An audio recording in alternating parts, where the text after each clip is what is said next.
Welcome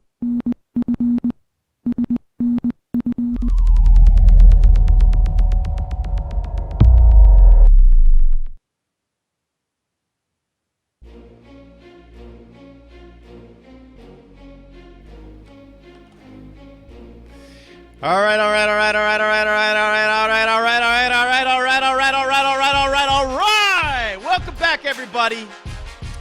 We're at the brink. This could be the last and final game. And it's not like I know and I'm just tricking you guys because, you know, there are spoilers out there. No, nobody knows because they're playing right now. We're going to check this out via OBS mode. Ciez and I are about ready to jump you guys in there. Jesulin is up 2-1. Let me adjust my overlay right quick. Smart. Ciez, you ready to obs this thing? How you doing, man? I'm good. I'm ready to obs it. All right, excellent. We're going to see Luvnest rocking the Soviets. He's going to be yellow. And we're going to see Jesulin also choosing Oster. How about that? I wonder if that was what he actually wanted to choose because he doesn't like OKW on this map, or if Luvnest and Jesulin made some gentleman's agreement to both play Oster against Soviet on this map for old time's sake and for the viewers' sake. Hey, maybe so.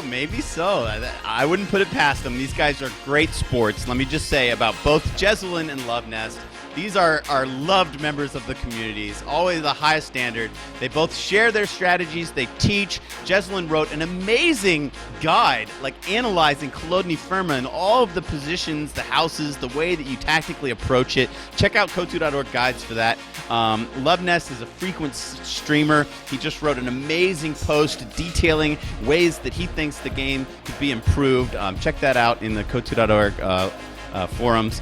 These guys are just upstanding members of the community and fantastic sports. And it's really hard to figure out who to root for because they're both winners, definitely, in my mind, and they're leaders, both in the ladder, in this tournament, and in the community. So let's hop right in here. It's game 4. It's going to be Samoski again. After this tournament wraps up, I will definitely be interviewing the winner to pick his brain about all of these juicy little details that we're wondering about as observers. So, Ciez, anything further to mention before we hop in there? I don't think so. I just want to get into the game. I want to see if Jesulin will be able to pull off an Oster victory. I don't think we've had an Oster victory since beginning round 4 of the tournament. They've been definitely underperforming so far. So Jesulin won that last one, right? I had my scoreboard wrong. So Jesulin's up 2-1 right now. That is correct. Yes. Okay, I fixed that on the scoreboard. Glad I didn't mess that up. These fine details, they're very important. All right, people need to know the status of this contest. Jesulin needs one more game to close out this best of 5 and become the first ever Dr. Vox $1,000 champion. You think he'll sponsor more of these? We can only hope.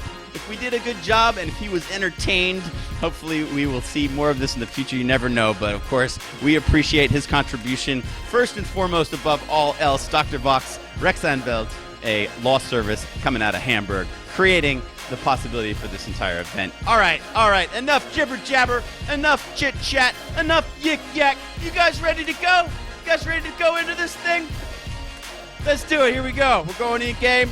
We're paused at 5. We're going to unpause in 3, 2, 1. Unpause. 6, 7, 8. We all synced up, Ciez? We're synced up. This is like a combo of, it's like a streamed replay. So what you're seeing us do here is we're both observing live, but to get in sync with each other, since Observer Party wasn't working for us, we have to pause and count in. But that works just as well. So as long as we are independently observing but in sync, we can co-cast this game for you guys. Let me introduce the players. Fighting out of the northeastern corner of Samoski. This is the map that is based on the original Semois designed by Tribal Bob Ryan McGeckin, who I had the pleasure of hanging out with in Berlin only 2 weeks ago. I had to show him around, try to get him wasted, take him to some clubs and stuff. I could tell stories about that all day, but we're concentrating on the task at hand, and that is fighting in the red trunks from Spain, playing the Oster. It's our leader, our ladder leader, our Alienware EU Cup champion, Jesulin. Ciez, that's your cue. Oh, wait. That's my attempt at a Vuvuzela, by the way.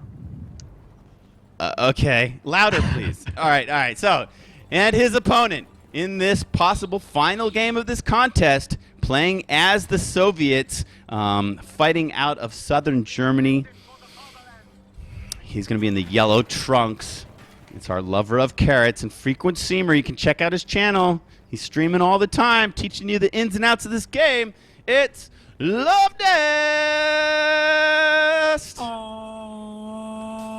Was that louder on me? No, that was horrible. No, I'm getting I'm sorry. flashbacks of Cepha going. I said, Cepha, let me get a drum roll, and he went, drum, drum, drum, drum.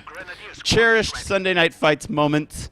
Yeah, I don't think anybody's shaken a stick yet at Ipkai Fung's actual Vuvuzela.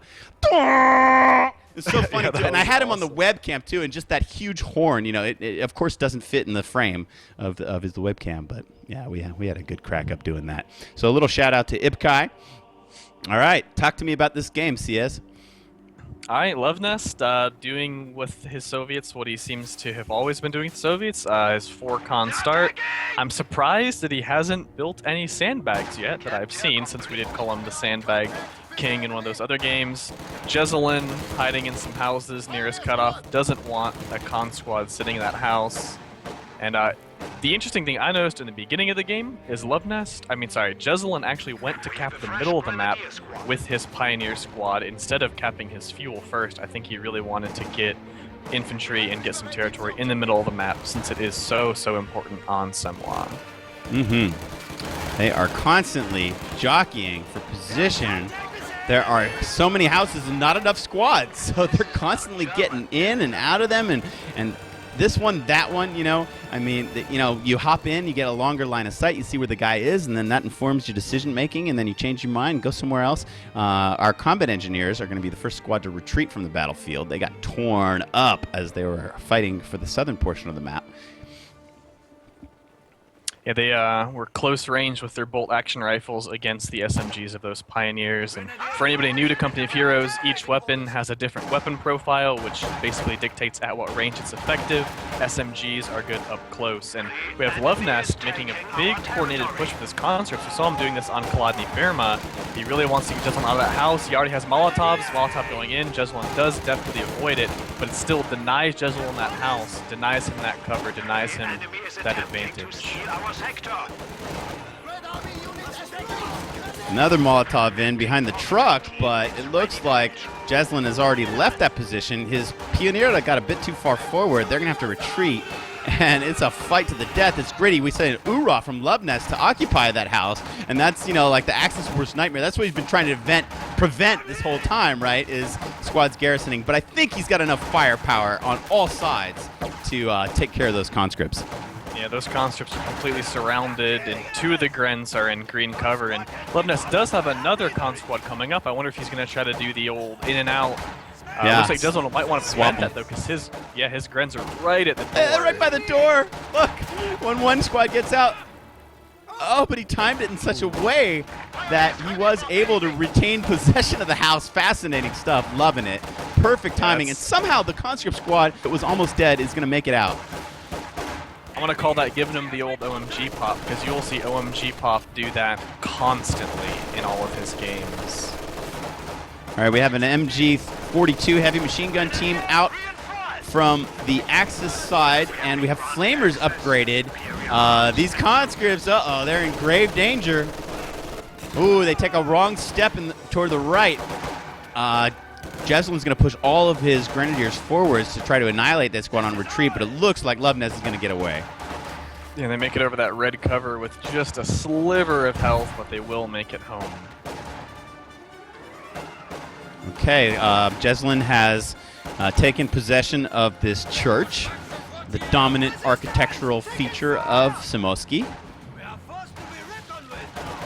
The engineers that are right behind the church are about to pop with a flamethrower, so that should be able to dislodge those Grens, but Jesulin's retention of the middle of the map and just the projection of force he has here is really strong. He's going to be able to get all the important houses, all the important green cover, and has an MG in a good spot to lock it up.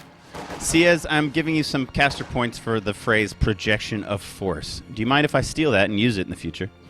Oh, go for it. It's not even my phrase. I think it's like a strategic phrase in general. But yeah, you can definitely use it, for sure. All right.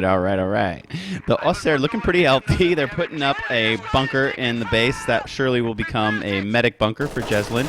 His map control is looking really good. Luvnest, this is an elimination game for him. As Soviets, you need to be everywhere, harassing, capping all the time. We see some conscripts coming out in the southern bridge, so they're really going to have to change the color of some of these territories quickly if Luvnest expects to stay in this contest. Do you see what's coming on the field from Jesulin? Yeah, a half track. Everybody sees the beauty of observer mode. Yep. This is looking like the classic play, like textbook play, right? on this map. Pre-Western Front Army textbook play. All right, here it comes. Oh, Jesulin, this tortoiseshell skin, I've missed it. But he has always used that skin in every tournament I've ever cast. So it's nice to see that signature unit come out. Yeah, Jesulin moving his forces up on the cutoff. And Luvnest is retaking the top and the bottom of the map. So I don't know if that will help him avoid the pin. Maybe Jesulin will actually have to spread out his forces. What's interesting is MG hasn't moved up yet. He's giving Luvnest, I think, the opportunity to push him out of these houses in the middle of the map. Okay, the SDKFZ is going to go south and chase off these harassing conscripts. We got more Grens coming up. That's the 5th squad of Grens built by Jesulin. And you know what I like? I mean, this LMG, these Terminator Grens in that church, they were really stymieing Luvnest from getting back into the center of Samoski. We do have some shock troops moving in, though, and like I was saying, his machine gun wasn't in position to look over that bridge, and so it's let Luvnest's, the majority of his army, get in here, and these shocks are going to be a huge problem with no MG on the map. Those Grens are already low health. If those shocks can close in, and Luvnest is expertly using line of sight and cover and just distractions to get these shocks in close, they're just going to rip up these Grens. This is an intense skirmish. The Axis Pioneers hop into the house. There's flames going in both directions. They pick up double vet and definitely get out of the house. We got a nice nade from the shock troopers, but these double vet LMG Grenadiers, oh man, it's getting, oh wow, the shock troopers are able to win that skirmish. Jesulin has to retreat that squad before he loses it. Man, that was gritty. And this was actually, I don't know if you noticed, but Jesulin used the half track to block those shock troops from getting fully in on his Grens, and even picked up his Pioneer squad with one man and a sliver of health before the shots came home. Picked him up, put him in the safety of the back of that half track so they didn't end up dying. Wow. They suffer a really nasty first burst from the combat engineers. They lose 2 guys. They lose a 3rd guy. Now they're trying to reinforce and stay on the field. Jesulin has to reposition his half-track so he can also reinforce the Grens while they're capping. And this Flamer v. Flamer fight just keeps going. Wow. Now the tide has turned to the other direction where the Axis forces, the assistance of the rifle fire from the Grens surely helped, but he almost was able to take out Luvnest's very good-looking double vet combat engineer squad. Meanwhile, Luvnest actually was able to decap Jesulin's fuel up in the north, and he has Jesulin cut off from all of those points at the very, very top of the map. Oh, so much stuff happening. So many flames. We had a Molotov thrown in. Man, I wonder how many Pioneers have been reinforced from this half-track already. That would be a great statistic. I wonder if Relic could add that, just the number of men that have been reinforced Mans from the reinforced. Yeah, from truck. Reinforced. That's exactly what it should be called, Mans reinforced from truck. Half truck. Barton likes to call it a half truck. I wonder, too, if we're going to see any tech from Luvnest. He has the fuel for it. Jesulin doesn't even have a pack on the field, and as you like to say, the noose is closing. Look at Jesulin moving up his whole army. He needs to get that MG into position to watch Luvnest's cutoff and force him the long way around the south of the map. That's a very nice spot for the MG. I've seen a lot of players exploit exactly that position. Just the way that the cone covers the little alleyways, it's really tough to flank that MG. You would have to go all the way around this hedgerow, and we see the shock troopers doing just that, and try to come in from the top of the map instead of from the left-hand side. Unfortunately, they're going to have to go really, really, really far around or cross some red cover to close in on the Grens, which can be pretty dangerous. And Jesulin, look at that. He's using that half track again, picking up his Grens as soon as they were, as soon as the shocks got close. That way he can back away, save his Grens health. Oh my God, the shock troopers are just... punishment. They got so close to the MZ position, but they're not going to make it. And even if they had made it a few steps closer, there's triple vet Pioneers with 11 kills. This reminds me days of old Wehrmacht play. You would frequently upgrade a Pio squad and task them purely with defending your MG from flanks. That's what we see Jesulin doing. They're in perfect position. Nobody is going to dislodge this MG. And, he's got the half track there to reinforce those guys. Really trying to get this pin happening, and there's a wiped conscript squad. Luvnest is running out of options. He's getting backed into his base. The map has fallen red, and that's it. GG! That's it! Jesulin's done it. That was textbook, man. Textbook austere play on Semwoski Summer, and he didn't even drop a single VP. I had just noticed that. Not even one VP. 500 on the ticker. I'm nominating these Pioneers to be stars of the match. They had some close calls, but in the end, it's these guys, appropriately with no health, 3 stars of vet, 13 infantry kills. They prevented any movements by Luvnest, and as we expected, Goliath, Jesulin, our Spanish hero. Who's going to step to this guy? I'm asking you out there, who's going to step to this guy? We'll be right back to wrap it up after I run our final video. Grace your eyes upon the Königstiger adorned in Christmas lights.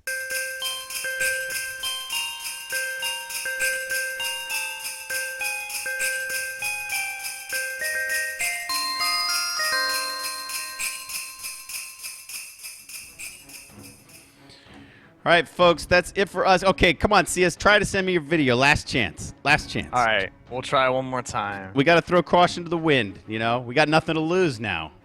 Send it to me. I'm accepting. All right, we got you. Here we go. CS, thanks for joining me this evening. Skype might cut you out, but it's really nice to see your Christmas tree behind you. Oh, I can't quite see it. Let me just move it over just a bit. There we go. Look at that, guys. Look at that. That's CS and his Christmas tree in the background, showing some holiday cheer to our viewers on Sunday Night Fights channel. It was nice to have you. You saved my ass, so to speak, CS, because I didn't have a co-caster until the very last moments of this, and I was very happy to have you with your astute observations. You definitely know this game inside out. You've been helping Relic balance it. Been in touch with the devs. You've been playing games against Peter. What do you think? Do you think KO2 has a future in esports?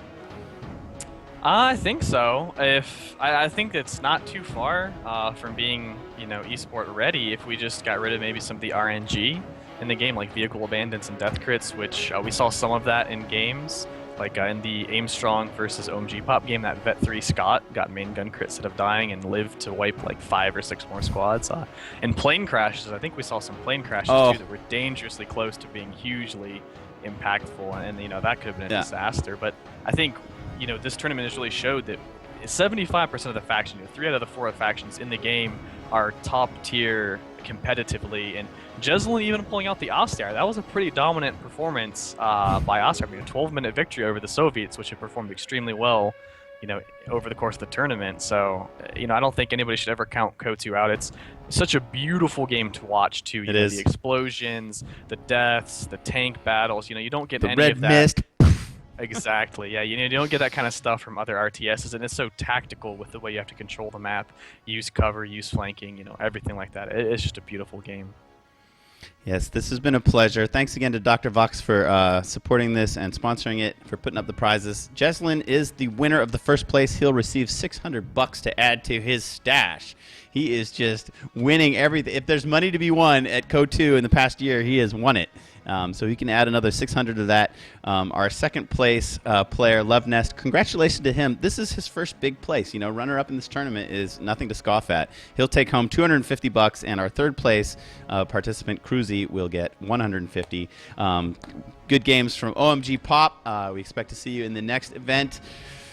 Oh, man, this has been quite a weekend of casting. It's a little bittersweet when it comes to the end. It always is. Yeah, I followed most of the tournament as well as I could, and I hope that Relic will announce the ESL thing that they've kept on hinting at. We got to only be a couple weeks away from the start of it, so maybe we'll get to start the new year for KOTU with a huge bang, a nice big tournament.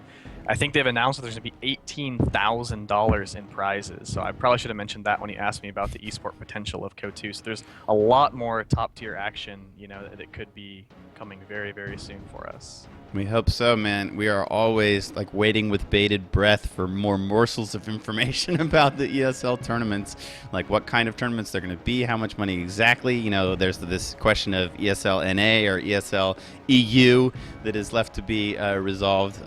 We don't know how they'll be broken up, but this tournament itself, you're right, it had the Giants, and we saw some of the best play we've ever seen. I am thinking about the micro of the tanks of Cruzy and Jesulin, and the prediction, the positional play, the strategies, building the right units against the right opponent.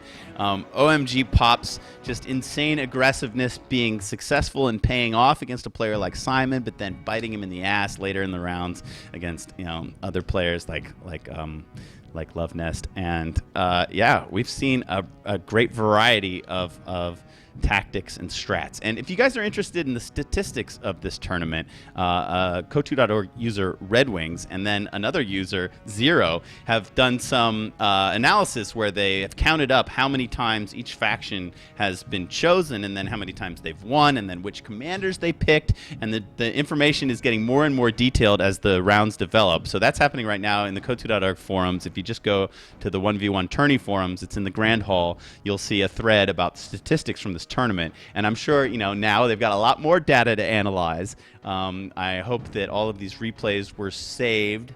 I think I wound up saving one for somebody who forgot to save something in the Cruzy third place match. I have a replay that I need to upload, so hopefully we'll have all of this preserved, and we can take a look and we can dive into those stats, and Relic can consider which companies might need to be brought up a bit and which ones were underused. Did you check out that thread? What? Oh yeah, I've been keeping up with it. Red X Wings has been doing just a great job. Huge shout out to him on the just mental fortitude and stamina that it would take to achieve something like that. Right, collect crazy. all that data. Yeah, absolutely. It's a lot of work. Of course, you know what, Ami? Of course, as soon as we're finished, everything is working perfectly, right? It was working fine before we started. As soon as we were supposed to start, it all goes haywire, and then when we're done, Murphy's Law was working perfectly now. I'm just glad we got to feast our eyes on a lovely Christmas tree. Did you decorate that with your wife, or? Yeah, we put it up a couple weeks ago. Yeah, right after Thanksgiving, I think it was. People have commented on my stream. I guess one time I was streaming with the lights on and everybody was pointing it out, and so that was pretty cool, I guess. Man, you should stream some games right now. You're looking good. You're suited up. I could have put on the suit jacket too, but I figured the tie would be good enough, right? Yeah, we rock the shirt and tie. We're not too formal. We don't have to impress Sega today. Just Dr. Vox. I hope he enjoyed this tournament that he created. Maybe we can hear from him. I think he watches it on a big screen. I didn't notice any chats for him, but I think he's kicking back perhaps with his son watching it on a big screen. We like to present SNF to you in the greatest format with the full audio spectrum. All those details are so important to me. And there are other Company of Heroes 2 events happening right now that I want to plug really quickly. We got the Nations Cup run by Rewind Events that you are involved in, right? You're on the USA team. Yes, sir. Yeah, me and Lemon won the USA qualifiers, and because of that, I guess we got to buy into round 2. So in just a couple of days, we'll be playing our round 2 games. For that, it is 2v2 format, and there's a lot of really good players. We saw OMG Pop. He's playing in it for Canada. We've seen Luvnest today. Got second place. He's playing in it for Germany. Jesulin. I think is Jesulin playing for Spain? Yeah, I think so. I think he's playing on a Spanish team. And I know. I'm not sure, but I think I saw his name. Cruzy is still in it, right? I think For Finland? somebody. Yeah, yeah. And Nice. Barton surprisingly got knocked out by Captain Price, but Price is another good player. Price and Walther are representing. Yeah, they're great. Poland. So A really strong 2v2 team. Yeah. So there's that happening. Check that out. There's more information about that on the portal, Rewind Events. They might even have a game that's going to come online right after we go offline. I think Creator mentioned something earlier. So there's that to check out. The last thing that I would like to make you aware of before we go offline is the Winter Wonderland War art competition for fan art run by Von Klug. It's also on the portal, and we are taking submissions of all types of different art. You can make animated GIFs. You can make a screenshot. You can make drawings that you scan and manipulate with Photoshop. You can make a little machinima movie. You can make a sculpture and take a picture of it. I mean, it's a real free-for-all. Any kind of fan art that has to do with Company of Heroes 2 and winter. That's all we need. Then you can submit it to Von Klug's fan art contest and have a shot at winning some DLC that if you already own, you can give as a Christmas present or something. I think we're running that all the way into next year, though. I think the due date is the end of the month, so we'll decide the winners come around New Year's. Yeah, that's all I have to do to plug. I hope you guys follow us on Twitch. I hope you can see my Twitter and Sia's Twitter there. You can give us a follow and maybe a personal message. I respond to most of the messages that I get on Twitter. And yeah, shout out to the guys at Relic, particularly Greg Wilson, who spearheaded this observer mode push to create this thing. And it really enabled us to provide a show for you guys that we've never been able to provide before, and I'm so happy that we have this. We learned a lot producing it this time around, and we're just going to improve upon it for the next time round. So, Obs Mode, was it worth it? Are we glad that the devs spent some time on that? I think so. Well, I can surely say yes. There might be some naysayers, but I surely say yes, Obs Mode has made the difference. So, any final words before we go offline, CS? Yeah, I mean, I just want to echo the sentiment about OBS mode. One thing that I've done too recently, you know, if I'm eating lunch or just have a few free minutes where I don't, you know, feel like jumping into a game, or maybe I'm waiting on Lemon to come online to practice some 2v2s, you know, there's constantly, at least recently, maybe because of this tournament, because of the ESL, there's almost always some top players in 1v1s, like Luvnest, like Jesulin, like Pop, like Barton, and just being able to hop into those games and watch them and then save the replays afterwards if you want to, you can just learn so much from that. It is a great learning tool, definitely. And I've been doing the same thing, you know, sometimes sit down to a meal or whatever, want to watch some co-action, just look at the top of the board, see what's going on, sort by 1v1, 2v2, 4v4, whatever suits your fancy. You can find a top-level game happening at any hour of the day. And, yeah, that's how we're going to grow the scene, stuff like that. We needed those tools. Now we have them, so let's put them to use. I would love to see more people get involved with organizing these things, either as referees, as casters, as players, anything. Just get involved. All right, that's it, guys. You know what I'm going to do? Before we go offline, I'm going to run one more time our Christmas cards by Strummingbird and Linsky, because I just think they're so damn cool. And then, you know, we'll see you in the new year. That's it for Kotu.org as far as I'm concerned. You can pay attention to Nations Cup and Creator, and he's going to show you more top 2v2 action as we wrap up 2014. Thank you very much, CS, for joining us. Absolutely. I just wish that everything had worked perfectly the whole time, but I was really happy to be here. I definitely had a good time. Always nice, you know, watching these kind of high-level games, and it was especially awesome being able to finally, you know, cast some stuff with you and represent Kotu.org. We'll do it again, I'm sure, my friend. It's the start of a good co-casting relationship. All right, guys, Hopefully. happy holidays. Here's our Christmas card to you, our holidays card, Hanukkah, whatever you happen to celebrate. It's from Strummingbird and Linsky and all of us on staff at Kotu.org. Thanks for watching this tournament. Once again, big congratulations to our winners, Jesulin, Luvnest, and Cruzy. That's it, guys. See ya!